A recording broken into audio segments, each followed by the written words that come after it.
पे जो लोग यहाँ पे आए यहाँ रह गए नेहरू लियाकत एक्ट के हिसाब से वो हिंदुस्तानी है। उसके बाद की सिटीजनशिप डिटरमाइन होगी सिटीजनशिप एक्ट से। अभी मैं जिस सिटीजनशिप एक्ट की बात करूंगा मैं CAA के बिना करूंगा, क्योंकि जब हम उसके बाद हम CAA की डिस्कस करेंगे और बताएंगे कैसे फर्क पड़ गया है। तो पहली चीज सिटीजनशिप एक्ट। सिटीजनशिप एक्ट तरह तरह की सिटीजनशिप को कवर करती है। Citizenship by birth, citizenship by decent, citizenship by naturalisation, citizenship by registration. हमारे लिए दो सबसे ज्यादा रेलेवेंट है, सिटीजनशिप बाय बर्थ और सिटीजनशिप बाय नेचुरलाइजेशन। दो चीज। सिटीजनशिप बाय बर्थ क्या है? Section 3 of citizenship act 1A कहता है, सेक्शन 3(1)A कहता है कि anyone born in India before 1 July of 1987 is an Indian citizen. Alright, तो जो भी 1987 1 जुलाई से पहले पैदा हुआ है वो हिंदुस्तानी सिटीजन है। कल को आपको सिटीजनशिप प्रूफ करनी पड़े तो जो लोग 1987 से पहले पैदा हुए हैं वो सिर्फ इस पॉइंट पे प्रूफ कर सकते हैं कि आपके पास जन्म प्रमाण पत्र हो या हाई स्कूल का सर्टिफिकेट हो। हाई स्कूल का सर्टिफिकेट भी उतना स्ट्रांग नहीं है क्योंकि वो प्लेस ऑफ बर्थ नहीं बताता है, बट एक प्रिजम्पशन लेके चल सकते हैं कि इतनी अति नहीं मचाएंगे, वैसे कह तो नहीं सकते कुछ भी। ठीक है। दूसरी चीज आपका आता है those who are born between 1 July 1987 to 2004। इन लोगों को they are Indian citizen if either of them if they are born in India and either of their parent is an Indian citizen। तो अब यहाँ पे आता है आपका लेगेसी। यहाँ पे आपको जो लोग 1987 से 2004 के बीच में, यानी तकरीबन हम सब लोग, बाकी ज्यादा मिलेनियलों को नहीं पता, ये तकरीबन हम सब लोग 2004 तक के जितने लोग हैं हम इसमें फॉल करते हैं कि हमें ये प्रूफ करना पड़ेगा कि हम हिंदुस्तान में पैदा हुए। बहुत अच्छा। साथ ही साथ हमको ये भी प्रूफ करना पड़ेगा कि हमारे वालिदा में से कोई एक हिंदुस्तानी सिटीजन है। वो दिखाने के लिए हमें उनके 1987 से पहले के डॉक्यूमेंट दिखाने पड़ेंगे। ठीक है। तीसरा आता है 2004 के बाद जो पैदा हुए, ये बहुत क्रिटिकल है। अब 2004 के बाद जो लोग पैदा हुए, कानून ये है कि उनको ये बोलना है कि हम हिंदुस्तान में पैदा हुए एक, दूसरा हमारे माँ या बाप में से कोई एक हिंदुस्तानी है, और तीसरा माँ या बाप में से कोई एक इलीगल इमिग्रेंट नहीं है। ठीक है। यहाँ CA क्रिटिकल होता है यहाँ से असल में। तो ये मोटा मोटा आपका कानून हो गया सिटीजनशिप एक्ट का। अब दूसरा है फॉरेनर्स एक्ट। फॉरेनर्स एक्ट क्या है? फॉरेनर्स एक्ट 1945 ये प्री इंडिपेंडेंस लेजिस्लेशन है। प्री इंडिपेंडेंस आज़ादी से पहले का लेजिस्लेशन है। क्यों बना था? क्योंकि वर्ल्ड वॉर 2 के बाद अंग्रेजों ने देखा कि बहुत सारे उनके जो दुश्मन थे, जापानी, चीनी और ये जर्मन, आके हिंदुस्तान में रहे। हिंदुस्तान ब्रिटिश टेरिटरी था। They were staying in India. So in order to expel these people, these migrants, this law was brought in. Why is this law relevant? This law puts the burden of proof, of proving that you are an Indian citizen on you. So, मुझे अगर foreigner tribe, इसी foreigners act के under एक executive order है जिसके under foreigner tribunal बने। पहले आसाम में बने, अभी जुलाई 2019 में अमेंडमेंट हुआ है। अब पूरे हिंदुस्तान में बनने की परमिशन है, बन भी रहे होंगे। महाराष्ट्र में बन रहा था, रुक गया था। तो ये है पूरा आपका फॉरेनर्स एक्ट। अब क्रिटिकल इश्यूज पे आते हैं। NRC। NRC क्या है? National register of citizen. सबसे पहले 1951 में आसाम में लाया गया। क्यों लाया गया? क्योंकि आसाम जो आज है तब नहीं था। ये आसाम उस वक्त नहीं था। मैं आसाम में NRC हुआ, उसका बैकग्राउंड ये था कि 1950 में despite assurances by Gopinath Bordoloi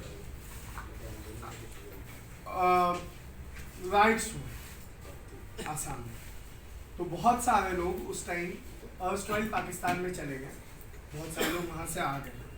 to identify the original Indians और Assamese if you can say, this exercise was conducted.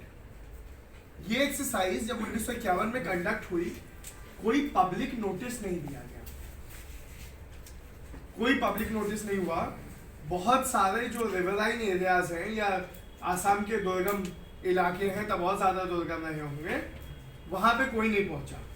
इसमें आपको जाके कागज़ नहीं देना था जैसे इस बार हुआ है, इसमें डोर टू डोर एन्यूमरेटर को आना था। तो एन्यूमरेटर ने जिसको अपने हिसाब से समझा कि हिंदुस्तानी है, और इसके लिए बड़ा सरनेम बड़ा अहम हो जाता है कि कौन हिंदुस्तानी है, तो जिसको भी समझा हिंदुस्तानी है उसको डाल दिया। ये जो एक्सरसाइज 2019 में ख़त्म हुई है, ये परपेटेडली legally was only the updation of the exercise of 1951. Now the problem is this: even in 1951, those who ran away from riots but came back before due to the Nehru-Liaquat Pact that happened in 1951, those who came back, they were excluded from this NRC. So 2 lakh people and their descendants already started at a disadvantage with others in the 2019 NRC. This is clear?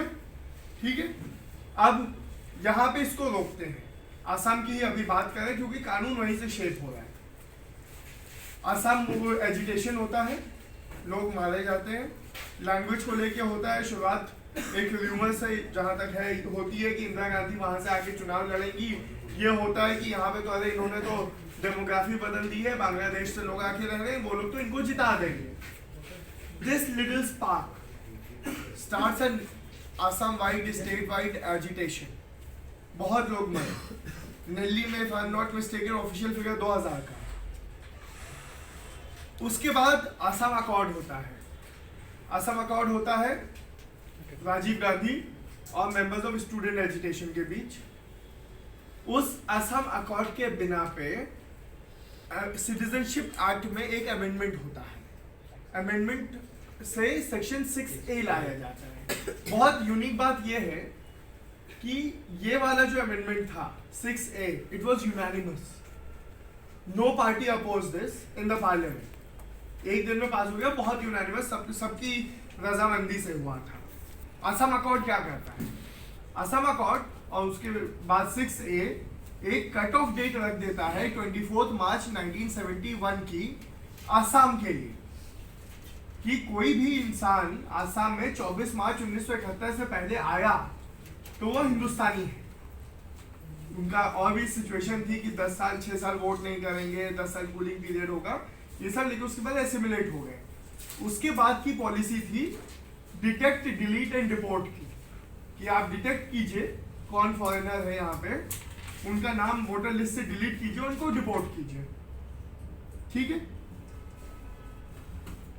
Assam accord ने एक और चीज की, Assam accord ने ये किया कि जो लोग असम एजिटेशन में जेनोसाइड, मर्डर और इन सब चीजों के अक्यूज थे, उनको जनरल एमनेस्टी दे दी गई। उन सब लोग को माफ कर दिया गया, उनके खिलाफ सारे प्रोसिक्यूशन रोक दिए गए। उनमें से एक शख्स अगला चीफ मिनिस्टर बना, महंता। ठीक है, ये कहानी हुई। आंसू पार्ट था, बाकी ऑर्गेनाइजेशंस पार्ट थे, सब पार्ट थे। इसी के तत्वाधान में ये IMDT एक्ट लाया गया, illegal migrant determination tribunal act. इस एक्ट का काम था डिटेक्ट, डिलीट और डिपोर्ट का, जो मैंने पहले जिक्र किया।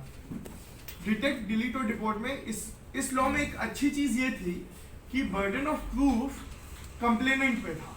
तो अगर मैं कहता हूँ कि ये साहब हिंदू बांग्लादेशी हैं, इलीगल इमिग्रेंट हैं, तो मुझ पे बर्डन था प्रूफ करने का कि ये इलीगल इमिग्रेंट कैसे हैं। स्टेट पे था बर्डन, स्टेट के पास रिसोर्सेज होते हैं।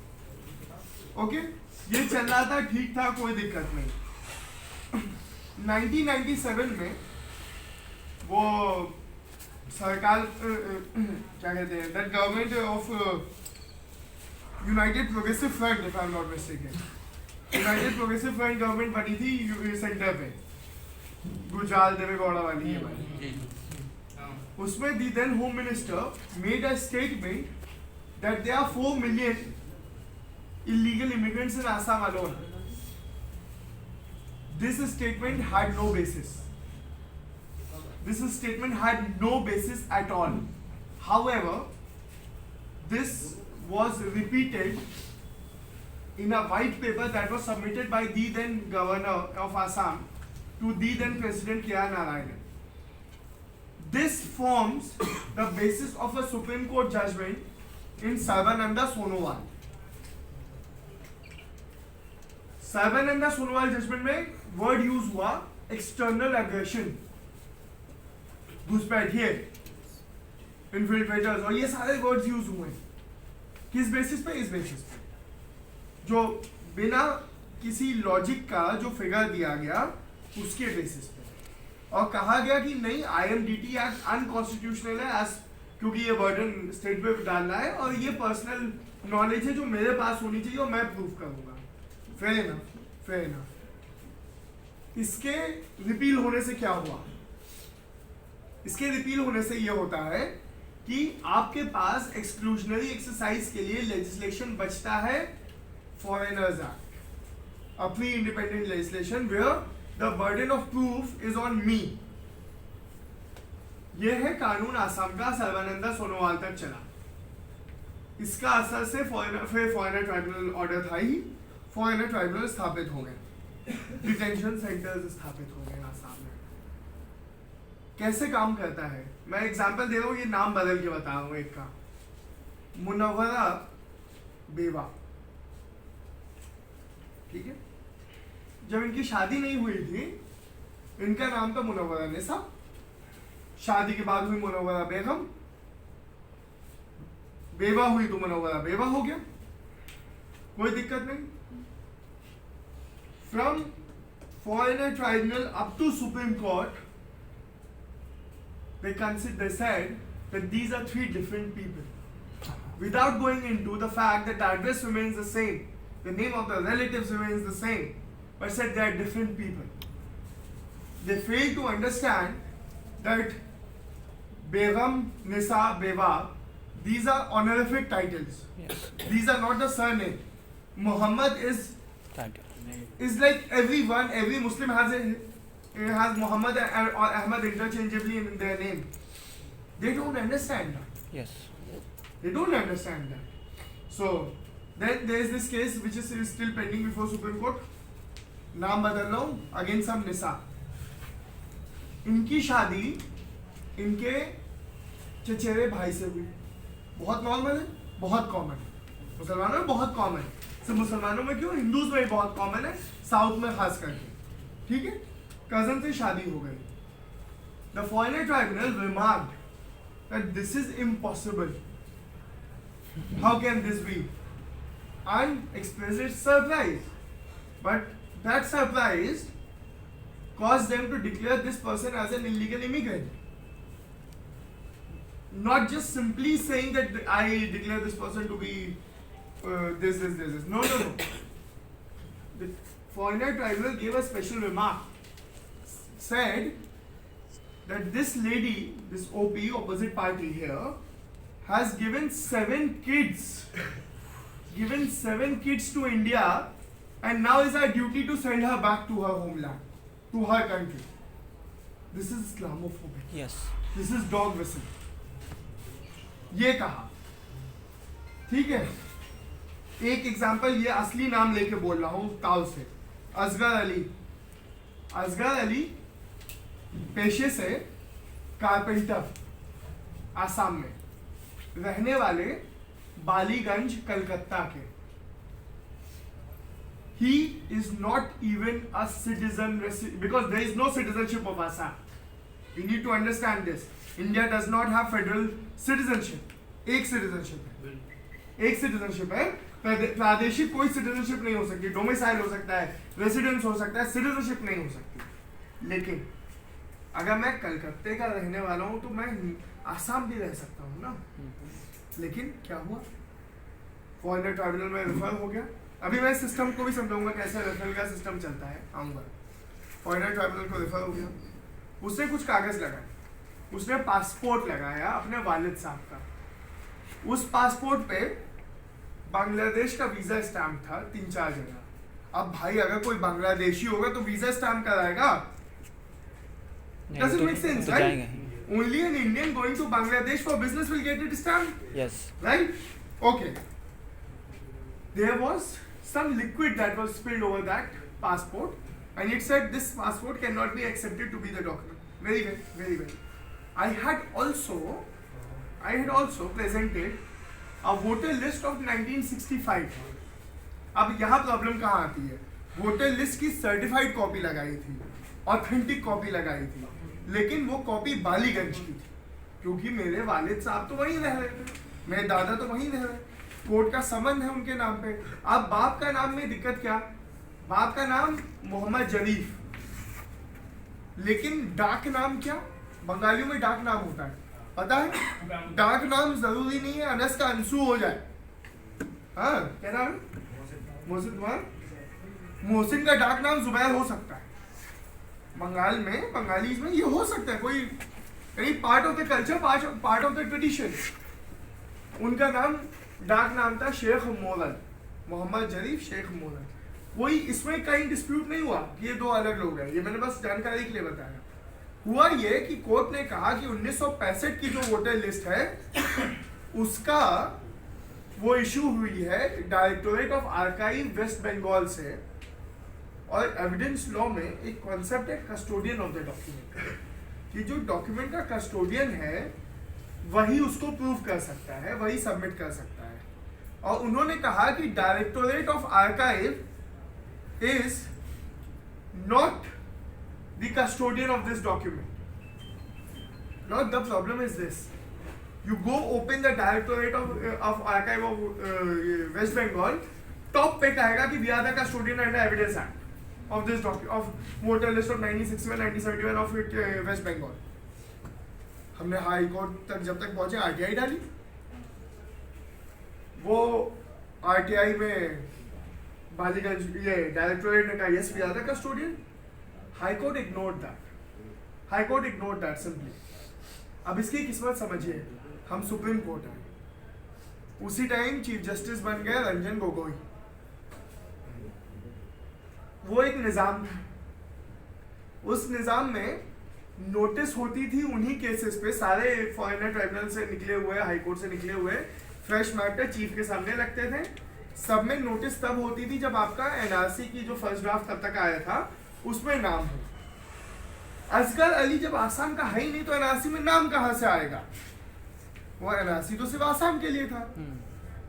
तो असगर अली के मैटर के साथ ये हुआ, सॉरी मैं ये ले रहा हूँ, हम गए, हम खड़े होते हैं बाहर पे, हम कहते हैं मिलॉर्ड कहते हैं dismissed, that's it, and Asghar Ali is in detention centre for more than 2.5 years now. More than 2.5 years he has been in detention center. Without getting the opportunity of hearing. तो ये है असगर अली का केस, और ये सब केस मैंने 50 से ऊपर ऐसे केस किए हैं। अल्हम्दुलिल्लाह काफ़ी में सक्सेस रही है, बहुतों में नहीं रही है, लेकिन मैं इसको यहाँ पे रोकूंगा। अब इसका फॉरेनर ये पूरी प्रक्रिया समझाता हूँ एक्सक्लूजन की क्या है। एक्सक्लूजन की जो प्रक्रिया है वो ये है, एसपी बॉर्डर होगा, बॉर्डर पुलिस होगी, बॉर्डर पुलिस आपको रिफर करेगी, it can refer anyone to if it has a reason to believe or suspect that that particular person is an illegal immigrant. Now his job is to hold a proper preliminary inquiry. After that inquiry, he has to give it to the foreigner tribunal. Foreigner tribunal has to give out a notice detailing all the grounds on which that person is suspected to be a foreigner.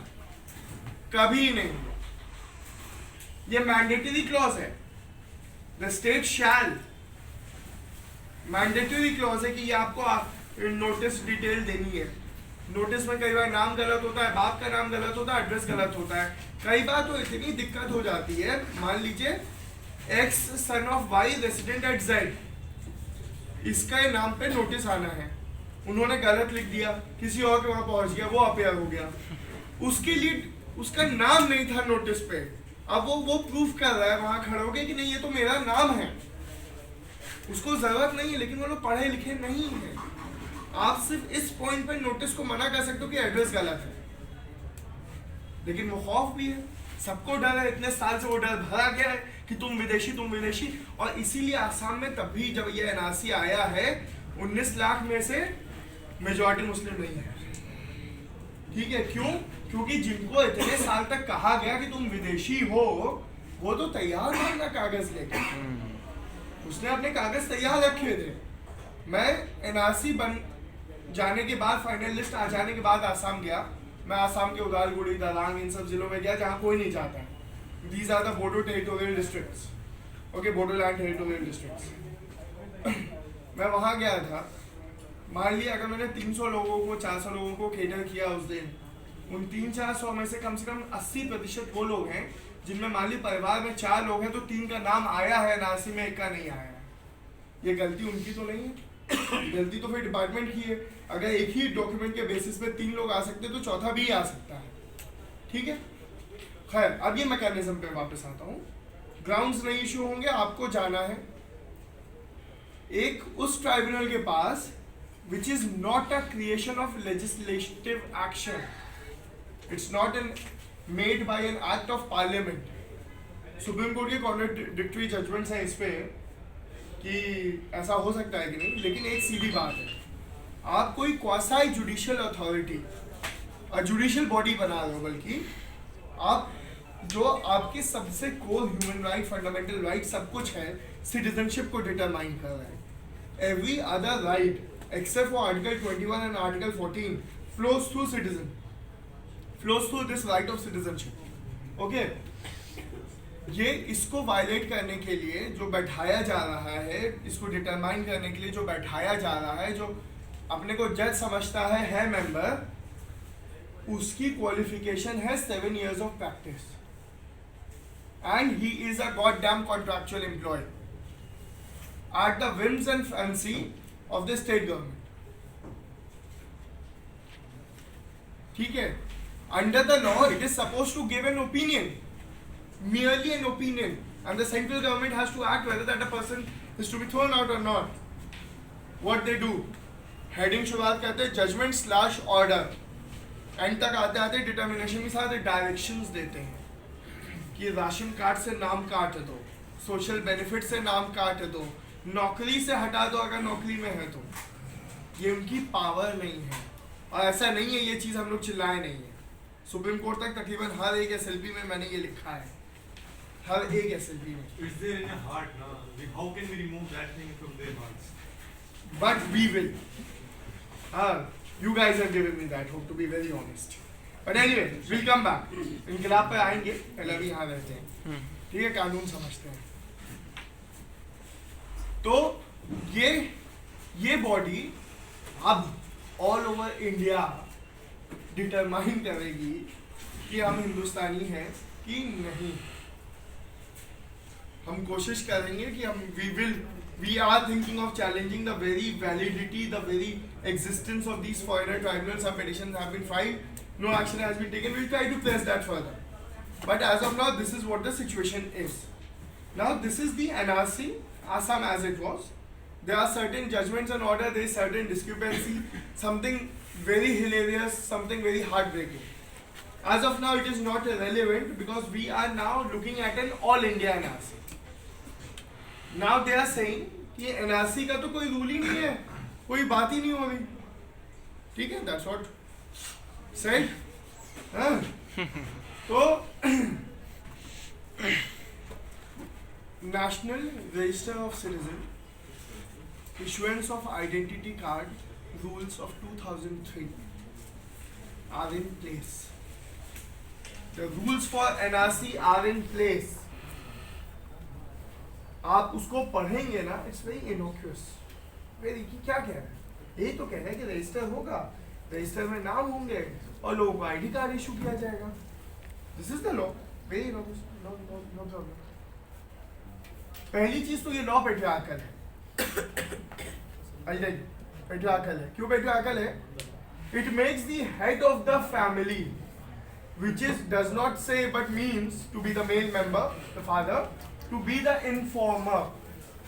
These rules make him the informer. It is his duty to notify all the deaths and births to the district level registrar or whatever. No problem with that. There was special law for Assam where there was chance for objection and all. This same rule, this is the rule under which NPR also progresses. तो NRC और NPR का same. और मैं आपने देखा होगा कि लोकसभा में अनस्टार्ट क्वेश्चन के जवाब में इन्होंने कहा कि जो NPR का डेटा है उससे NRC बनाएंगे। चलो ठीक है, उसको छोड़ दो। इन्होंने उससे पहले PIB की रिपोर्ट में भी आया था, PIB का वो भी था, इनकी खुद की रिपोर्ट में, एनुअल रिपोर्ट में है, वो भी छोड़ दो। एक RTI डाली गई अक्टूबर 2019। उस RTI के रिस्पॉन्स में, अक्टूबर 2019 अभी में, उस RTI के रिस्पॉन्स में इन्होंने ये कहा कि NPR door to door exercise होगा, सब होगा, और ये जो डेटा कलेक्ट होगा will be the basis of the NRC। तो ये जो कह रहे हैं बार बार अपना गोल पोस्ट बदल रहे हैं, क्योंकि डिमोनेटाइजेशन पे भी इन्होंने गोल पोस्ट ही बदले थे। They believe in this old saying that we had in school that if you cannot baffle them with if you cannot dazzle them with brilliance, baffle them with bullshit. Okay, sorry for using this word, but yes, this is what it is. This is what it is. Okay, now coming on to CAA. अब CAA से नुकसान क्या हो रहा है? CAA क्या कर रहा है? CAA अमेंडमेंट लाता है और कहता है कि बांग्लादेश, अफगानिस्तान और Pakistan, the Hindus, the Sikh, the Buddhists, the Jains, the Parsis and the Christians of Bangladesh, Pakistan and Afghanistan will be given a fast track citizenship. But most importantly, those who came before 31st March in December 2014 will not be considered to be illegal immigrant. Why is it necessary? ये तो कह रहे हैं कि आपके पास भी हक है, आप आके सिटीजनशिप ले लो। हम इनको बस जो 11 साल था उसको 5 साल कर रहे हैं। नो, आप इलीगल इमिग्रेंट की डेफिनेशन बदल रहे हैं। आप सिर्फ 5 साल की फास्ट ट्रैक सिटीजनशिप नहीं दे रहे हैं, आप ये कह रहे हैं कि इनके अलावा जो सिर्फ बचा मुसलमान, बस वही इलीगल इमिग्रेंट हो सकता है। मैं कानून पे आऊँ तो टेस्ट ऑफ कॉन्स्टिट्यूशनैलिटी, मैं ये बात क्यों आप लोग से कह रहा हूँ, मेरी वजह है क्योंकि आप में से बहुत लोग टीवी पे देखते हो, आप लोग टीवी पे आते हो, आप लोग से पूछा भी जाता है, और ये इस चीज़ को बार बार घुमा रहे हैं कि इन लोगों को जानकारी भी नहीं है जो प्रोटेस्ट कर रहे हैं।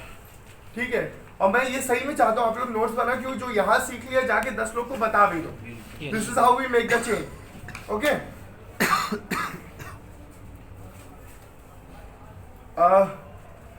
क्या बता रहे? 2 और सेक्शन 6 में 6B को ले आए।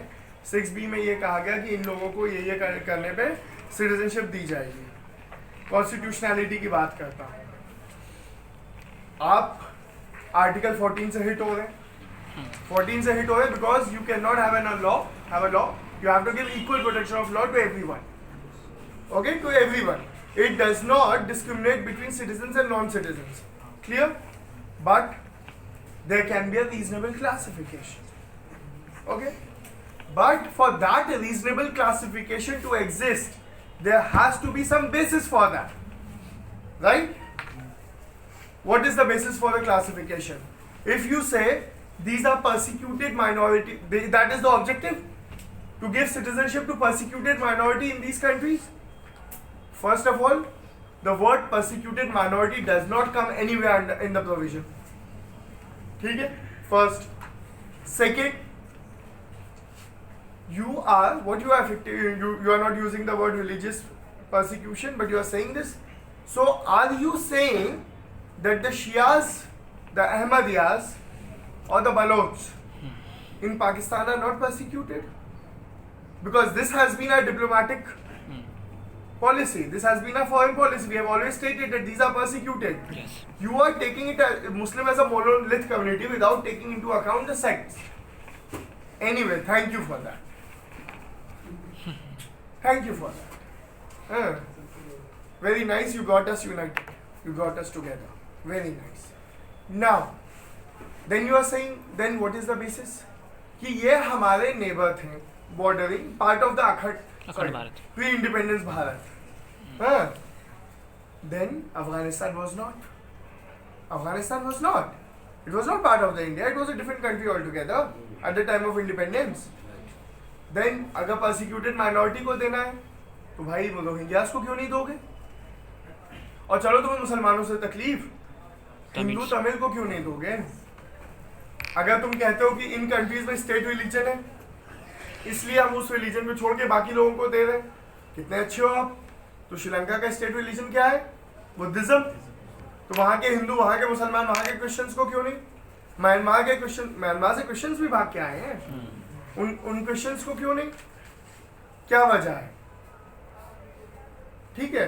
तो इनके पास कोई भी एक वीडियो चल रहा है जैसा दीपक करके एक वकील का, उसका जवाब दिया है, वीडियो होगा, शेयर कर देंगे, देख लेना. But he uses the word civilizational citizenship. yes. What? Wow. He says that India owes a duty. No. We on 26 January 1950 decided to be secular state. We don't owe any duty to any particular religion. Not at all. There is no concept of civilizational citizenship under any law. Under any law. How will you determine civilization? I mean, am I not a part of civilization have been here for 1,000 years? We built a civilization. So, moving forward on this. This is what CAA is. Then they say, okay, Article 14 leave that. Then how is it violative of Article 15? Article 15 is your core. Because recently in the 377 judgment Navtej Singh Johar, article 14, 15 और 21 को एक साथ, article 15 में 14 और 21 को भी read किया गया था. ठीक है, एक चीज ये. दूसरा ये कि आर्टिकल 15 की भी बात करूं तो ये कहता है आर्टिकल 15 सिर्फ सिटीजन्स के लिए है. ठीक है. 2003 के बाद, 2004 के बाद जो बच्चा पैदा होता है मुसलमान और गैर मुसलमान का, तो उसमें मुसलमान का बच्चा डिसएडवांटेज पे है. क्यों? क्योंकि मुसलमान के बच्चे को प्रूव करना है that illegal immigrant, one of the parent is not an illegal immigrant. Non Muslim parent kid does not have to do that because his family, if they were at all an illegal immigrant, they are now exempted from that. So this is directly discriminatory between the citizens on the basis of religion, and this is the main argument. This directly hits it. Like if you take preamble, if you take Article 14, still I will say there is a scope, but 15 and on this point, what do you have? You are now discriminating clearly on the basis of religion between the citizens. आप देश के नागरिकों के बीच में discriminate कर रहे हो धर्म के आधार पे. अब एग्जाम्पल इसको ऐसे ले लीजिए, रिलीजन नहीं होता और ये होता कि हम इन मुल्कों से सिर्फ मर्दों को सिटीजनशिप देंगे, ये गलत होता. क्लियर कट, सामने सामने गलत होता कि आप ऐसे कैसे कर सकते हो कि औरत और मर्द में फर्क कैसे कर सकते हो. तो भाई मुसलमान हो गए, मुसलमान में कैसे कर सकते हो? Same law, same logic. Nothing different about it. Okay? So this is what the CAA is. Now, as quickly as I could, I have summed up CAA. I have summed up NRC. हाँ, NRC में और बता देता हूँ क्या क्या चाहिए होगा. लिस्ट A और लिस्ट B करके WhatsApp पे चल रही है एक लिस्ट. उसमें पहली लिस्ट पे नंबर है 1951 NRC के कागज. वो गलत है. 1951 में आसाम के अलावा कहीं एनआरसी हुई नहीं थी. हमें लोग फोन करके पूछे बिहार से कि भैया हमारी वो 1951 की एनआरसी के कागज नहीं मिल रहे. भाई एक तो इतनी मेहनत क्यों कर रहे हो? लेकिन माशाल्लाह हाँ, एक बार व्हाट्सएप फॉरवर्ड से आगे बढ़ना पड़ेगा। पतली सी किताब है सिटीजनशिप एक्ट की, रख लो, हम बंटवा देते हैं, ठीक है? आप सबको हम देंगे, हमारी जिम्मेदारी। Hideshi ji, you will manage this. I am donating this to everyone. Citizenship Act with rules. कोशिश करके मैं आपको हिंदी इंग्लिश दोनों वाली दूंगा। Bare act. हाँ, बेयर एक्ट, सिर्फ बेयर एक्ट, बाकी बातें छोड़ो, बेयर एक्ट अपने हाथ में रखो, ठीक है? वो क्योंकि फिर कोई तुमसे ये नहीं कहेगा पढ़ के आए हो, ये लोग हाँ आ जाओ तुम पढ़ के आए हो, क्योंकि भाई वो नहीं आए हैं। आओ इसमें बताते हैं इस तरह ये हाँ, लिखा हाँ, ये देखो तुरंत निकाल के दिखाओ, स्पेशली कानून मीडिया हाथ में को। रखो। हाँ, मैं सच बता रहा हूँ, कानून हाथ में रखो, हाँ क्योंकि वही ताकत है। लेना नहीं, हाथ में रखना है। वो मैं कुछ कह ही नहीं रहा उसमें उसमें मैं कुछ नहीं कह रहा। Obviously you should never take law in your hand. Why are you laughing? I'm serious. Never take law in your hand. Never ever do that.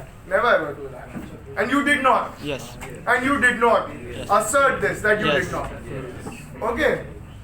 तो moving forward, ये आपको कौन से कागज जो 1987 से पहले पैदा हुए लोग हैं उनके लिए बहुत ज़रूरी है। अगर those who are educated, they should keep their high school mark sheet and birth certificate safe. The problem is, how many of you here do have birth certificates? Birth certificate. Yes. Religious वाला नहीं, Yes, पंडित yes, और I have. बनाना वाला नहीं। With the block. Municipal Yes, corporation से। I make many When of were you born? 1993 Champaran अरे कब? 1993 93 में। Yes. ठीक है, बहुत नया। आपके पास है? I'm very Mostly- happy to hear this. I was born in India. I don't have it. अब आपके पास और क्या डॉक्यूमेंट हो सकता है? टैक्स का प्रूफ।